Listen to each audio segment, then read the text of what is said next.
நாங்க வந்திருக்க பிளேஸ் எதுன்னு பாத்தீங்கன்னா அம்பத்தூர் தான். சோ அம்பத்தூர் மார்க்கெட் எப்படி இருக்கு அப்படின்றத ஒரு வியூ உங்ககிட்ட காமிக்கலாம். 51ஆம் ஊர் காலப்போக்கில் வந்து பார்த்தீங்கன்னா அம்பத்தூர்னு மாறின அம்பத்தூர் மார்க்கெட்டுக்குள்ளே தான் போயிட்டு இருக்கோம். ஸோ மார்க்கெட்டில் வந்து பார்த்தீங்கன்னா நான் பார்க்கும்போது ரொம்பவே ஆச்சரியப்பட்ட சில விஷயங்கள் என்ன அப்படின்னா, இங்கே வந்து மெயினாக வந்து பார்த்தீங்கன்னா ஃபார்மர்ஸ் கொண்டு வர வெஜிடபிள்ஸ் வந்துட்டு இங்கே ஸ்பெஷலாக கிடைக்கும் அப்படின்னு சொன்னாங்க. பார்த்தீங்கன்னா ஃபார்மர்ஸ்லாம் விவசாயம் பண்ணி இங்கே கிட்டக்க கொண்டு வராங்க.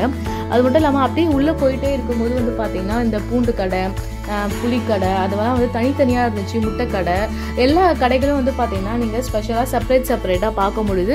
ரொம்பவே ஒரு வைடான ஒரு ரேஞ்சான ஒரு மார்க்கெட்டாக தான் இருந்துச்சு. மாம்பழங்கள்லாம் கொஞ்சம் வாங்கலாம் அப்படின்னு சொல்லிட்டு பார்க்கும்போது தான் இதெல்லாமே நேரடியாக வந்து தோட்டத்துலேருந்து பறித்து வந்து விற்கிற மாம்பழங்கள்ல 1 kg 50 rupees அந்த மாதிரிலாம் சேல் பண்ணுறாங்க. ஸோ அவ்வளோதான் அங்கே என்னோட பர்ச்சேஸ்லாம் முடிஞ்சிச்சு. ஸோ அம்பத்தூர் வந்தீங்கன்னா இங்கே ஒரு பிளேஸை வந்து பார்த்தீங்கன்னா இந்த பேங்க் ரோடு அப்படின்னு சொல்கிறாங்க. அங்கே வந்து விசிட் பண்ணி பாருங்க. இந்த வீடியோ உங்களுக்கு பிடிச்சா லைக் பண்ணுங்க, ஷேர் பண்ணுங்க. மறக்காம வணக்கம் சேனல் 360 சேனலுக்கு சப்ஸ்கிரைப் பண்ணுங்க.